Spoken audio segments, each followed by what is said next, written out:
हबीबना सल्लल्लाहु अलैहि वसल्लम तलबुल इल्मी फरीदतुन अला कुल्ली मुस्लिम।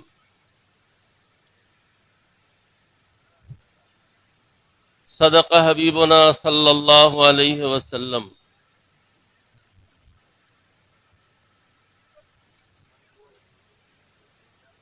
सदर अली कद्र, हाजरीन व नाजरीन,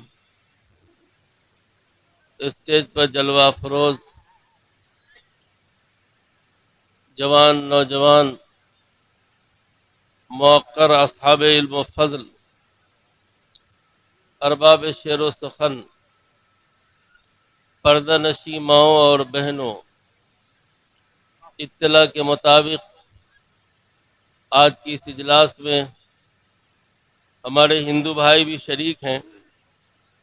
मैं उन तमाम भाइयों को अपने इस खिताब में मोहब्बत के साथ शरीक करता हूं और ये चाहता हूं कि थोड़ी देर तवज्जो से सुन लें। शायद नफ़ा की बात हाथ लग जाए और ज़िंदगी के किसी मोड़ पर काम आ जाए। आपका ये बैनर कौमी यकजहती और इस्लाह मुआशरा के उन्वान से लगा हुआ है। बैनर ये बताता है कि जिस तरह की कौमी यकजहती आज से 75 साल पहले हिंदुस्तान में थी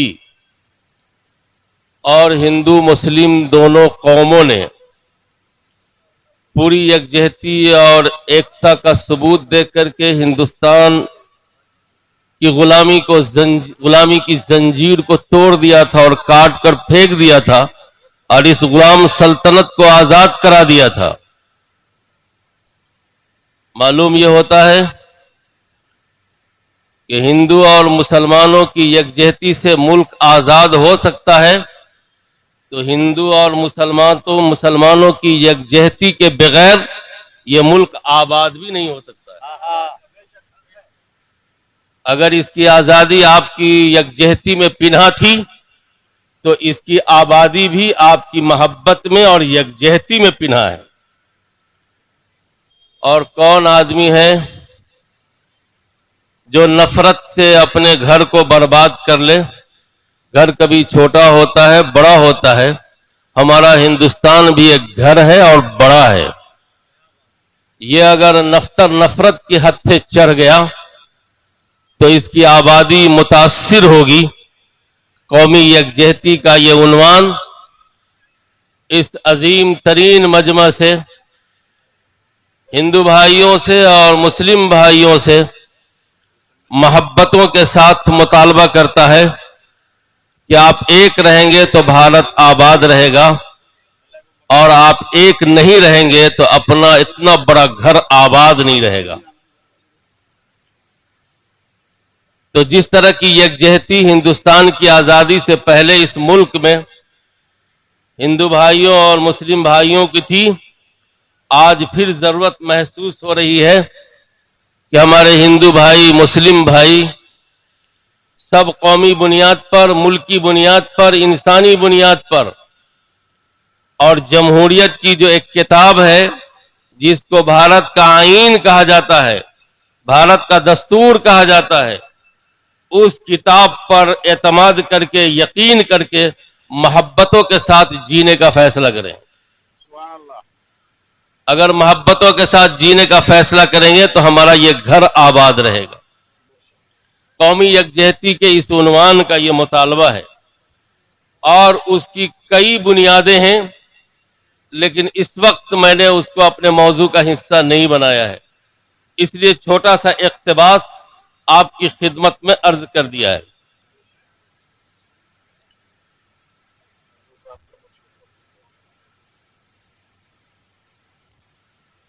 हमारी इंसानियत और हमारे इंसान होने का तकाजा है कि हम अमली तौर पर जानवर से मुमताज रहें। भारत में कोई ऐसा जानवर अब तक नहीं पैदा हुआ मेरी मालूमात के मुताबिक, चाहे वो जितना बड़ा खूनखार हो और अपनी फैमिली के किसी मेंबर का वो मर्डर कर दे। कोई जानवर अगर हो आपके इल्म में तो मुझे बताइएगा, मेरी मालूमात में इजाफा होगा। शेर और भेड़िया ये अपनी फैमिली के मेंबर का कभी मर्डर नहीं करता, कभी नहीं करता। वो उसका नाम जानवर है, उसका नाम दरिंदा है और उसको खूनखार कहा जाता है। लेकिन वो कितना अच्छा है कि आज तक इलेक्ट्रॉनिक मीडिया और प्रिंट मीडिया और सोशल मीडिया में ये खबर नहीं आई कि किसी शेर ने अपनी ही फैमिली के मेंबर का मर्डर कर दिया हो या किसी भेड़िया ने अपनी फैमिली का मर्डर कर दिया हो। लेकिन इंसानों, अब ये किस्मत हमारे और आपकी नहीं रही, अब ये मुकद्दर हमारे और आपका नहीं रहा। इलेक्ट्रॉनिक मीडिया हो या प्रिंट मीडिया या सोशल मीडिया, ये सब का सब भरा हुआ है कि एक इंसान अपनी ही फैमिली के इंसान का कातिल बन जाता है और उसका खून बहा देता है। मैं इस भरे मजमा से पूछना चाहता हूं, हमारे हिंदू भाई यहां हैं, उनके धर्म के मुताबिक, उनके मजहब के मुताबिक जिसके एहतराम करने की तालीम इस वक्त अगर भारत के आसमान के नीचे और भारत की जमीन के ऊपर अगर किसी कॉलेज में, किसी यूनिवर्सिटी में अगर दी जाती है तो उसका नाम सिर्फ और सिर्फ मदरसा है। शायद आप इबारत भूल गए आप इबारत। हिंदू भाइयों के मजहबी मकामात, मजहबी शख्सियात और मजहबी रस्म रिवाज के एहतराम की तालीम अगर भारत के आसमान के नीचे और भारत की जमीन के ऊपर अगर कहीं दी जाती है तो उसका नाम सिर्फ मदरसा है। मदरसा का सिलेबस देखिए क्या है। उलमा को भी ये बात ध्यान में रखनी चाहिए कि मदरसा पढ़ाता क्या है। मदरसा पढ़ाता है बड़ों का एहतराम किया जाए। मदरसे का सिलेबस है मां का पांव दबाया जाए, गला नहीं। मदरसे का सबक है कि अब्बा का पांव दबाया जाए, बच्चों से शफकत की जाए। औरतें अगर किसी की हो तो पहले मर्दों को पर्दे का हुक्म दिया गया है, औरतों को पर्दे का हुक्म बाद में दिया गया है। कुरान पढ़ लीजिए, कुरान बताता है कि मर्दों की जिम्मेदारी है पहले अपने आप को लगाम दे, लेकिन मर्द खुद को लगाम देने को तैयार नहीं है। अगर मर्द देखना बंद कर दे मार्केट में तो औरतों की बेहयाई और ओरियानियत मार्केट में कम हो जाएगी। देखने वाले ज्यादा हैं, इसलिए अंदर से उसको जज्बा उभरता है कि जब तक हम नहीं जाएंगे मेकअप की दुकान बंद करके, मेकअप करके नहीं, अब तो पहले मेकअप होता था 50 साल पहले, अब तो मेकअप की दुकान चलती है मार्केट में, मेकअप नहीं चलता है। तो जब तक नहीं जाएंगे, जब तक लोग हमको देखेंगे नहीं। तो औरतों को यकीन हो गया है कि जिनको पहले पर्दा का हुक्म दिया गया था वो अब खुद बेपर्दा हो गए हैं। उनकी निगाहें नहीं झुकती हैं। कोई लड़की आ जाए, कोई औरत आ जाए तो उनकी निगाहें नहीं झुकती है। एक मुजरिम दिल्ली एयरपोर्ट पर जो जमात का चोला पहन करके और स्टाइल इख्तियार करके जा रहा था, इंटेलिजेंस ने सिर्फ उसके आंख की बेहयाई की वजह से पकड़ लिया। इंटेलिजेंस ने आंख की बेहयाई की वजह से पकड़ लिया कि ये जो दाढ़ी, टोपी, पगड़ी, अब बोरिया बिस्तर लेकर के आया है, ये जमाती नहीं है। उसने आपस में मशवरा किया, कैसे जमाती नहीं है भाई, नीचे से ऊपर तक लगता है ये जमाती है। कि अगर ये जमाती होता तो एयरपोर्ट पर चलने वाली लड़कियों को इसकी निगाहें नहीं देखती। यहां से उसने पकड़ा और पकड़ करके जब सर्च किया तो मुजरिम नंबर 1 निकला, जेल की सलाखों में गया। आंख की गंदगी ने हमको कहां से कहां पहुंचा दिया है। हजरत शेख जकरिया रहमतुल्लाह अलैह ने लिखा है कि अगर आंखें काबू में नहीं रहेंगी तो उसके बदन पर कपड़ा भी साफ नहीं होगा, उसका असर जिस्म के कपड़े पर भी पड़ता है। ऐसी मनहूस चीज है ये, और यह अमल इतना गलीज है कि जब कोई आदमी अपनी आंखों से गैर महरम को देखने का आदी बन जाता है तो उसके जिस्म का कपड़ा भी देर तक साफ नहीं रहता है। हजरत शेख ने लिखा है। तो मदरसा पढ़ाता है कि बेटी चाहे जिसकी भी हो, बेटी बेटी होती है। अपनी आंखों को पर्दा पहले लगाओ, बेटी बेटी होती है। हम सब के आका हजरत मोहम्मद सल्लल्लाहु अलैहि वसल्लम ने अपनी तालीमात के जरिए से यह बात दुनिया पर आया कर दी है कि बेटी के चंद मदारिज होते हैं, चंद दर्जात होते हैं। बेटी जब छोटी होती है तो उसके सर पे शफकत का दुपट्टा होता है। जब वो बहन बनती है तो उसके सर पे रहमत की चादर होती है। और जब वो बीवी बनती है तो उसके दिल में वफा की बुलंदियां होती हैं। और जब वो मां बन जाती है तो खुदा अपनी जन्नत, अपना स्वर्ग उसके कदमों में बिछा देता है। ये दुनिया में पहली बार बेटियों को मकाम दिया जनाब मोहम्मद रसूलुल्लाह सल्लल्लाहु अलैहि वसल्लम ने, जो पूरी दुनिया इंसानियत के मैसेंजर बना करके आए, भेजे गए। तो मदरसा पढ़ाता है कि किसी की बेटी पर बुरी निगाह न डालो। मदरसा पढ़ाता है कि किसी भी मजहब वाले की इबादत गाह को, उनके मजहबी रहनुमा को कभी भी बेइज्जती की निगाह से, गलत निगाह से मत देखो। मदरसा पढ़ाता है सरकारी प्रॉपर्टी को नुकसान न पहुंचाओ। मदरसा पढ़ाता है रेल में बगैर टिकट के सफर न करो। मदरसा पढ़ाता है कि गंदी जगहों के ऊपर पाइप नस्ब मत करो। मदरसा पढ़ाता है कि गंदे पानी को पाइप के जरिए से लेयर तक मत जाने दो, वरना लेयर फासिद होगा तो पीने वाले पानी में फसाद आएगा, जिससे गांव में सेहत को नुकसान पहुंचेगा। मदरसा पढ़ाता है सड़क पर नाजायज कब्जा मत करो। मदरसा पढ़ाता है सड़क पर भैंस मत बांधो। मदरसा पढ़ाता है सड़क पर पैखाना मत करो। मदरसा पढ़ाता है सड़क के ऊपर घर का पानी, छत का पानी मत गिराओ। अब भला बताइए, ऐसी तालीम कौन सी दरसगाह है हिंदुस्तान में जो देती हो? ये मदरसे का इम्तियाज है, जो मदरसा पूरे मुल्क में यही उसका सिलेबस है और यही वो तालीम देता। तो मदरसा तो एहतराम सिखाता है, एहतराम सिखाता है। हमारे मैं अर्ज कर रहा था आपसे कि कोई जानवर आपको ऐसा नहीं मिलेगा जो अपनी फैमिली को मारता, मगर इंसान है कि जो ये नहीं कह सकता है। अगर हमारे हिंदू भाई ने अपने मजहब के मुताबिक कोई मूर्ति बनाई और उस मूर्ति को किसी ने नहीं तोड़ा, धोखा से उन्हीं के पोता ने तोड़ दिया या उन्हीं के बेटा ने तोड़ दिया, तो भला बताइए उस घर वाले को तकलीफ होगी कि नहीं होगी? और अगर गलती से किसी नालायक मुसलमान ने ऐसी हरकत किया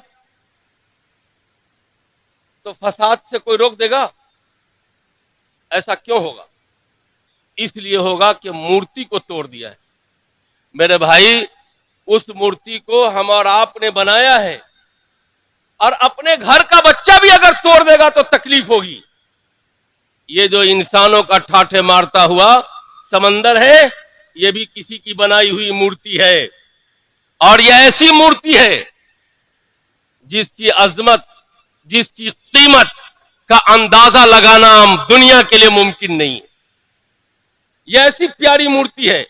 इन मूर्तियों में से किसी मूर्ति को अगर कोई तोड़ेगा ताकत की बुनियाद पर, हुकूमत की बुनियाद पर, अक्सरियत की बुनियाद पर, प्रेशर की बुनियाद पर, दौलत की बुनियाद पर, तो जिस खुदा ने हमारे और आपकी मूर्ति बनाई है उस खुदा को कितना जलाल आएगा, कितना जलाल आएगा। कौमी यकजहती हमसे मुतालबा करती है कि हम आपस में कंप्रोमाइज करके, माइनस प्लस करके, साइड मार करके मोहब्बतों से जीना सीख लें। और जब मोहब्बतों से जीना सीख लेंगे तो यकीन जान लीजिए हमारा इतना बड़ा घर हिंदुस्तान आबाद रहेगा, बर्बाद नहीं होगा, बर्बाद नहीं होगा।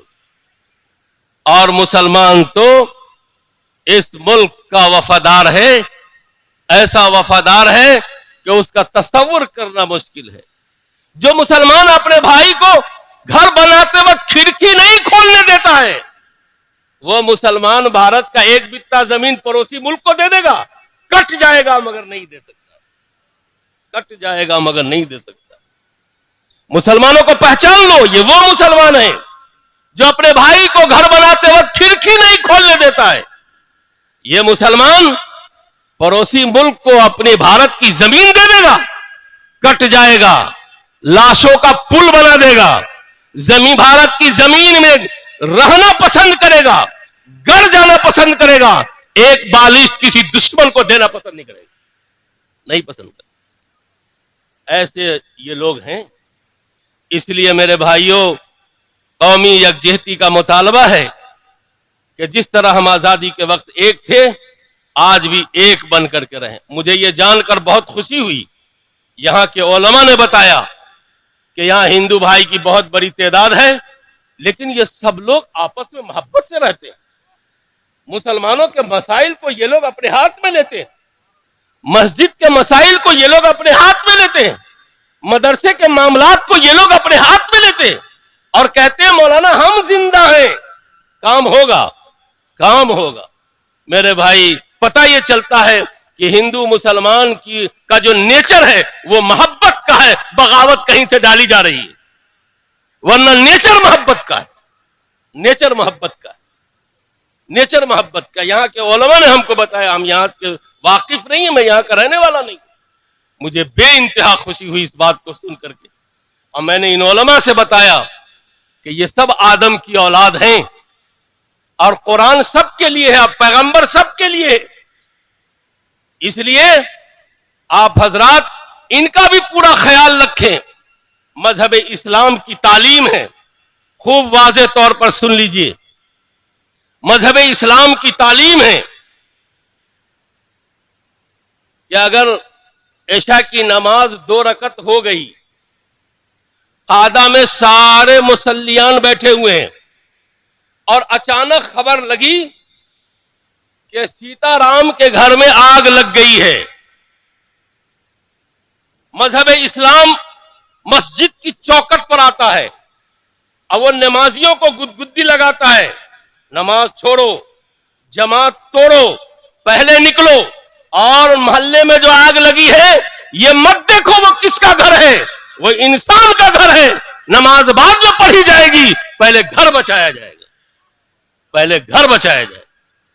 नमाज भी छोड़ दी जाएगी और जमात भी तोड़ दी जाएगी और मस्जिद से निकल करके पहले सीताराम के भाई के घर की आग बुझाई जाएगी।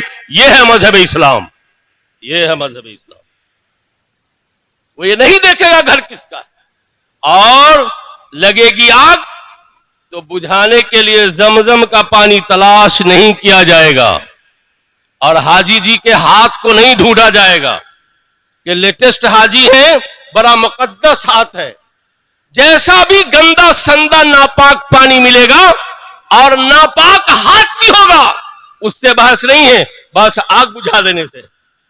मेरे भाई, हमारे समाज का वो हाथ बहुत कीमती है, हमारे समाज का वो दिल बहुत ऊंचा है और हमारे सोसाइटी का वो आदमी बहुत बड़ा है जो लगी हुई आग से जंग लड़ रहा है। क्या आग लगी हुई है? एक आग तो नफरत की लगाई जा रही है, उससे समाज को जंग लड़ना है, जंग लड़ना। दूसरी आग जो लगी हुई है हमारे समाज में, वो जिहालत की लगी हुई है। इस जिहालत की लगी हुई आग से भी हमको और आपको जंग लड़ना है, और उस वक्त तक हम कामयाब नहीं हो सकते जब तक के जिहालत की लगी हुई आग को हम और आप मिल करके बुझा न दें।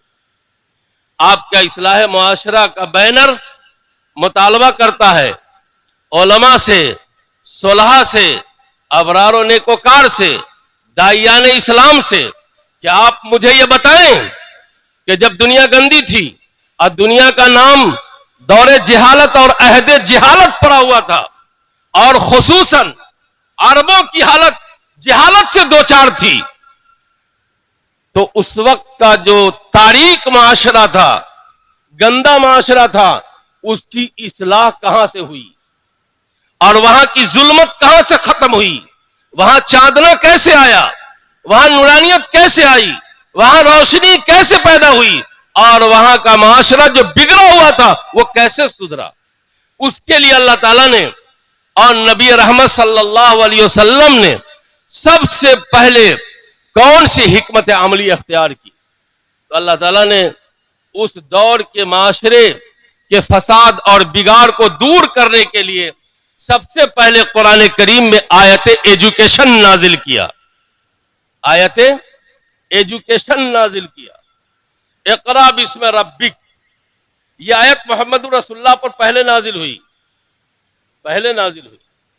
इस आयत की तकदीम और उसकी अव्वलियत बताती है कि जब तक अरब के लोग पढ़ेंगे नहीं, आगे बढ़ेंगे नहीं, और जब तक पढ़ेंगे नहीं माशरा सुधरेगा नहीं, जब तक जुल्मत रहेगी बाकी रहेगी, खत्म नहीं होगी, और जब चांदना आएगा तो जुल्मत खुद खत्म हो जाएगी। तो अल्लाह ताला ने मोहम्मद रसूलुल्लाह सल्लल्लाहु अलैहि वसल्लम से फरमाया कि इल्म की शम्मा जलाइए, पढ़िए, अपने रब के नाम से पढ़िए। तो जिहालत की आग को बुझाने के लिए हिंदू मुसलमान दोनों भाइयों के लिए पढ़ना जरूरी है। नहीं पढ़ेंगे तो आगे नहीं बढ़ेंगे, पढ़ना जरूरी है। मुसलमानों, आप कहते हो कि अब बहुत पढ़ाई हो रही है, बहुत मदरसा हो गया है, बहुत मकतब हो गया है। मैं कहता हूं मकतब नहीं हुआ ज्यादा, मदरसा नहीं हुआ ज्यादा, जिहालत ज्यादा हो गई, जिहालत ज्यादा हो गई। मेरा दावा है, आप खड़ा कर दीजिए इस पूरे मजमा को, और हाफिज जी को और मौलाना साहब को साइड कर दीजिए, और इस वक्त से फजर तक एक एक आदमी को स्टेज पर बुलाइए और सिर्फ उनसे जनाजा की दुआ सुन लीजिए, सिर्फ जनाजा की दुआ सुन लीजिए। तो 96 मुसलमान को अभी भी जनाजे की दुआ याद नहीं है। दूसरे लफ्जों में मैं ये कहता हूं कि 96 मुसलमान बेटा अपनी मां को और अपने बाप को बगैर नमाज जनाजा के दफन कर रहा है। दूसरे का बेटा जनाजा पढ़ देता है, लेकिन खुद उस मां का बेटा जनाजा पढ़ने पर कादिर नहीं है। वो बंबई से फ्लाइट से आ जाता है, बाई कार बहरा भी पहुंच जाता है, लेकिन मां की लाश को लेकर जब जनाजा गाह में पहुंचता है तो टक टक दीदम दम न कशीदम का शिकार रहता है। जनाजे की दुआ उसको याद नहीं। आज लड़कियों के इंतखाब के लिए दसियों सवालात मुरत्तब कर लिए गए हैं। अब वो सारे सवालात की तैयारियां लड़कियां करती हैं निकाह की गर्ज से, और लड़के वाले जाकर पूछते हैं। मैं बेटी वाले से सिर्फ इतना कहता हूं कि जब तुम लड़का देखने जाओ कुछ मत पूछो, सिर्फ ये पूछ लो कि जनाजे की दुआ याद है, तो 96 लड़के को बीवी नहीं मिलेगी, 96 लड़के को बीवी नहीं मिलेगी। वो मां कितनी बड़ी बदनसीब है, वो बाप कितना बड़ा सितम शरीफ है कि जिसने अपने नूरे नजर लखते जिगर को हजारों क्विंटल बलट जला करके पाला परवरिश किया। आज उसका बेटा बंबई से आ तो सकता है, लेकिन मां की नमाज जनाजा नहीं पढ़ सकता है। आप पूछ लीजिए कितना इल्म है आपके बहरा में। आपके इलाका में, अपनी आबादी में कितना इल्म है। बुनियादी और बेसिक तालीम से हमारा माशरा आज भी जाहिल नहीं, अजहल है। आज 40% मुसलमानों को ईमान बिल्लाह, ईमान बिल रसूल, ईमान बिल आखिरत का इल्म नहीं है। वो हमारे तबकाती मुसलमान हैं, मजदूर हैं, लेबर हैं, रिक्शा पुलर हैं, ऑटो ड्राइवर हैं, जिनको पहला कलमा, दूसरा कलमा, ईमान बिल्लाह, ईमान बिल रसूल, ईमान बिल आखिरत का इल्म नहीं है। आप कहते हैं मदरसा ज्यादा हो गया, मकतब ज्यादा हो गया। आपके उलमा का एहसास यह है कि हमारी आबादी में जहालत ज्यादा हो रही, जहालत ज्यादा हो रही। 75% मुसलमान को अब भी ईद और बकरा ईद की नमाज नहीं पढ़ने आती, नहीं पढ़ने आती। मैं ये नहीं कहता कि जनाजे की दुआ याद करना फर्ज है। असल जहालत को बताना है कि हम कहां पर जाहिल, कहां कहां जाहिल। इस बुनियादी तालीम का हल नहीं होगा। जाहिर है आप कैसे जानेंगे? नहीं पढ़ेंगे तो बाप की अजमत मालूम नहीं होगी, मां का तकद्दुस मालूम होगा नहीं, मालूम होगा। उस्ताद और शागिर्द के रिश्ते की नजाकत का इल्म नहीं होगा, बड़ों के एहतराम का इल्म नहीं होगा, खुदा की शनाख्त और मार्फत नहीं होगी, नबी का मकाम नहीं मालूम होगा, गांव समाज की हैसियत का पता नहीं चलेगा, हिंदू मुस्लिम के दरमियान कैसे जिंदा रहेगा आदमी, उसके रुमूज और असरार का इल्म नहीं होगा। जहालत तो इतनी बड़ी आग है, आग है कि कोई आग न लगे तो इस इंसानियत को भस्म कर देने के लिए जहालत की आग काफी है, जहालत की आग काफी है। कुरान करीम के मुताले से पता चलता है कि अगर किसी के पास इल्म हराम है और दूसरा आदमी मुतलक जाहिल है, तो इल्म हराम वाला उस जाहिल से बेहतर है, उस जाहिल से बेहतर। जादू का इल्म हराम है बिलाशुबा। अगर कोई साहिरा है, कोई जादूगर है, कोई डैनिया है, तो वह अपने आप को संभाल ले, यह इल्म हराम है और उसका अंजाम इंतहाई डेंजर है, इंतहाई डेंजर है, इंतहाई डेंजर है। लेकिन अगर उस इल्म हराम वाली या वाले का मुकाबला जाहिल से होगा, तो जाहिल उसके मुकाबले में आबादी की तरफ नहीं आ सकता है, इल्म हराम वाला आबादी की तरफ आ जाएगा। सैयदना मूसा अलैहिस्सलाम का मुकाबला फिरौन से हुआ, तो फिरौन ने मूसा के मोजज़े के मुकाबले में मिस्र के जादूगरों को पेश किया, तो मिस्र के जादूगरों के पास इल्म हराम था और फिरौनमा ससरा जो था वो एंड गुफ काफरज बच्चर शेख मोहम्मद फटीचर बना हुआ था, अजहल नंबर 1 था। जब मिस्र के जादूगरों से मूसा अलैहिस्सलाम के मोजज़ा का आमना सामना हो गया, तो तमाम इल्म हराम वाले जादूगरों ने मूसा का कलमा पढ़ लिया, ला इलाहा इल्लल्लाह मूसा कलीमुल्लाह।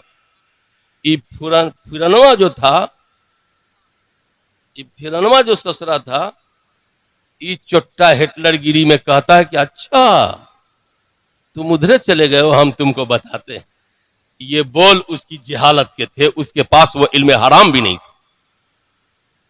मैं ये बताना चाहता हूं कि जहालत इतनी खराब चीज है, बदतरीन चीज है। मैं जब किसी आबादी में जाता हूं और रास्ते की तबाही को देखता हूं, तो मैं समझ जाता हूं कि यह गांव अजहल नंबर 1 है, चाहे उसमें जितना बड़ा मुहद्दिस क्यों ना हो और जितना बड़ा प्रोफेसर क्यों ना हो।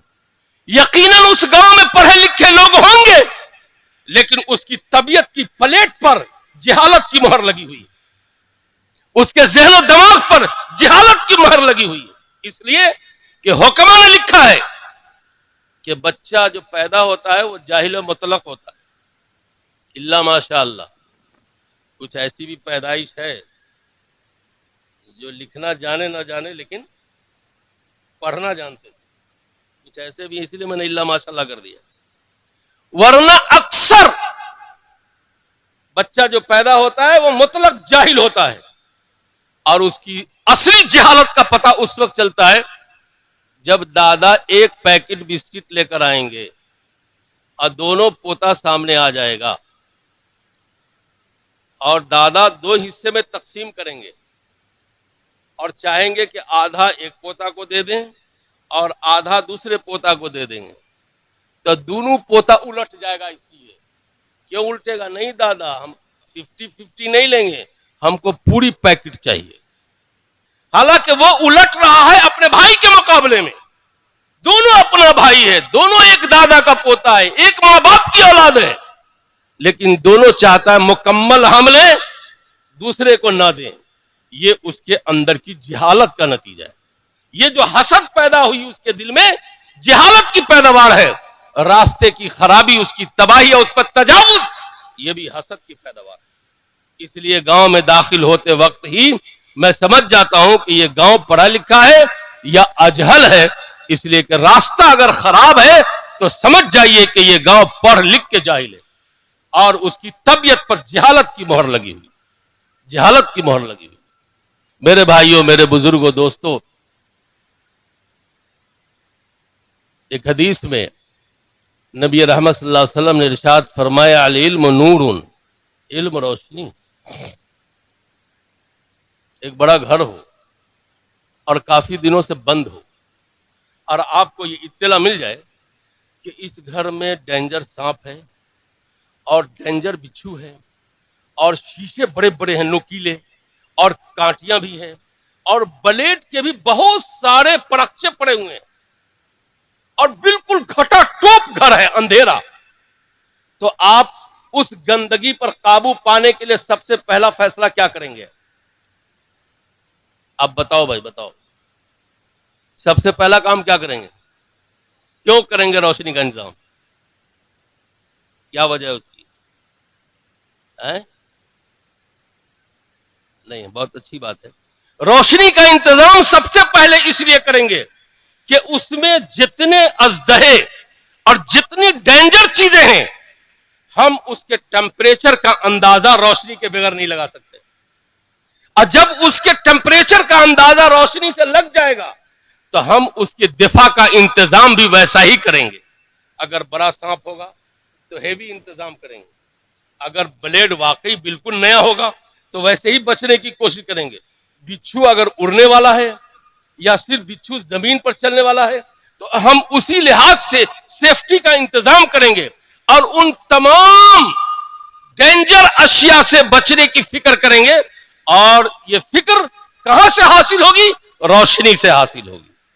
रसूलुल्लाह सल्लल्लाहु अलैहि वसल्लम ने इसीलिए इरशाद फरमाया, अल इल्म नूरुन, इल्म रोशनी है। इल्म जब आएगा तो अंधेरे की पोजीशन मालूम हो जाएगी, जुल्मत की पोजीशन मालूम हो जाएगी, तो उससे निमटना आसान हो जाएगा। एक रिवायत जो मैंने आपके सामने पढ़ी उसमें नबी रहमत सल्लल्लाहु अलैहि वसल्लम ने इरशाद फरमाया, इल्म का हासिल करना फर्ज है। और इल्म से मुराद यहां इल्म दीन है। इल्म दीन का हासिल करना फर्ज है, यह हक नहीं है हमारे और आपका कि हम नहीं पढ़ेंगे तो कोई मसला नहीं है। जैसा कि अमेरिका के एमनेस्टी इंटरनेशनल के उमूर एजेंडा में यह बात लिखी हुई है कि इल्म का हासिल करना यह इंसानों का हक है। अगर हक होता और आप नहीं पढ़ते तो आपके खिलाफ कोई कार्रवाई नहीं होती। यह हक नहीं है, यह फर्ज है, फर्ज फर्ज है। और खूब अच्छी तरह याद रखिए, इस्लाम में जो चीजें फर्ज होती है वो आउट ऑफ कंट्रोल नहीं होती है, वो महदूद होती है। नमाज फर्ज है, महदूद है। रोजा फर्ज है, महदूद है। हज फर्ज है, महदूद है। ज़कात फर्ज है, महदूद है। उसी तरीके से इल्म दीन का हासिल करना भी फर्ज है और वो भी महदूद है। हर आदमी का कासमी, हाशमी, नदवी होना जरूरी नहीं है, लेकिन हर आदमी का बुनियादी दीनी तालीम से आरास्ता होना जरूरी है। और उसकी मिकदार भी फुक़हा ने तय कर दी। कुरान करीम सेहत के साथ पढ़ना आ जाए, दुआए मासूरा और मज़कूरा जुबानी याद रहे और सेहत के साथ याद रहे, और फराइज वाजिबात का इल्म हो, हराम हलाल में इम्तियाज पैदा हो, इतना इल्म तो हर मुसलमान मर्द और औरत के ऊपर नबी रहमत सल्लल्लाहु अलैहि वसल्लम ने फर्ज करार दिया है। हमारी जिम्मेदारी बनती है कि इस फरीजे की अदायगी में हम खुद कफील बने। जो कौमें खुद कफील होती है वह आगे बढ़ती है, और जो कौमें मुनहसिर होती है, डिपेंड करती है, बैसाखी दूसरे की लेकर के चलना सीखती है, ऐसी कौमें बहुत जल्द फना हो जाती है।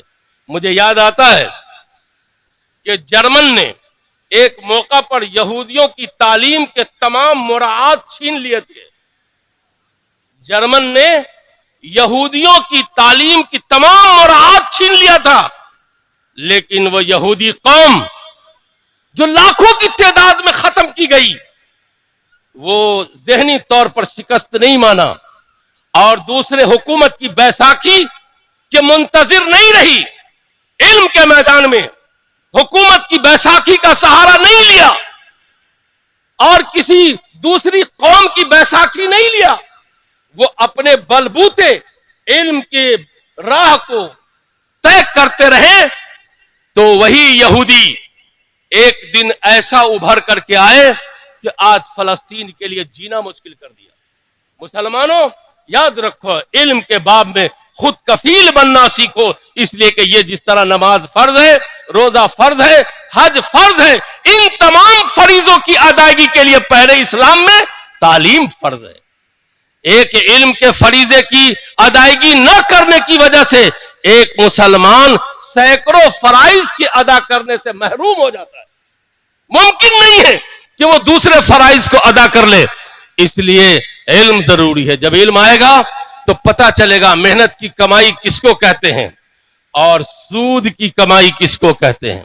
जब इल्म आएगा तो शराब कितना पाप है, कितना हराम है और उसका साइड इफेक्ट कितना है, उसका इल्म से होगा। और अगर नहीं इल्म होगा तो शराब भी शरबत समझकर पिएंगे और सूद को भी अपनी तनख्वाह समझ करके खाएंगे।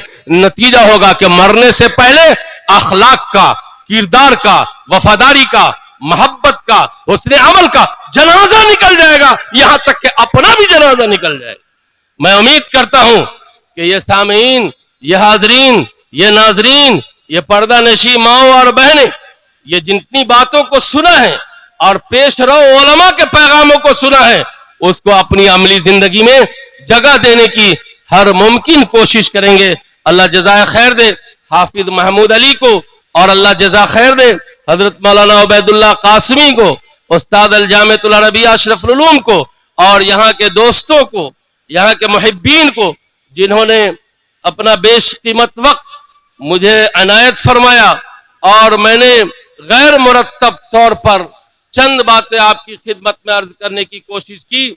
हमारे बाद भी उलमा आपसे तवील तफसील से खिताब करेंगे, इसलिए मुनासिब मालूम होता है कि अपने इस मौजू को ज्यादा दराज ना करें। बुनियादी बातें जो अल्लाह ताला ने मेरे जहन में डाली, मैंने आप तक पहुंचाने की कोशिश की है।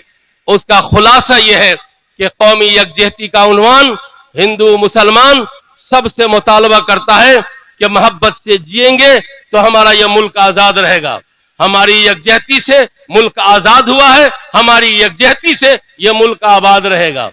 जहालत की लगी हुई आग को हम सब बुझाएंगे तो यकीन जान लीजिए कि रोशनी पैदा होगी। जब रोशनी पैदा होगी तो माशरे से फसाद जाएगा, बिगाड़ जाएगा और माशरा हमारा साले होगा। जिस तरह से माजी में इल्म के जरिए से माशरे में रोशनी आई है। मदरसे के निजाम को, मकतब के निजाम को खुद कफील बनाइए। पढ़ाने वाले असातिज़ा की कदर कीजिए, मुअज्जिन की कदर कीजिए, इमाम की कदर कीजिए, मकतब के असातिज़ा को गले लगाइए। ये आपके समाज में, आपके माशरे में, आपकी नई नस्लों में इल्म की शम्मा रोशन करने वाले फाउंडर हैं, बानी हैं। लिहाजा इन असातिज़ा की कदर व मंजिलत को महसूस कीजिए और इल्म की राह में आगे बढ़िए।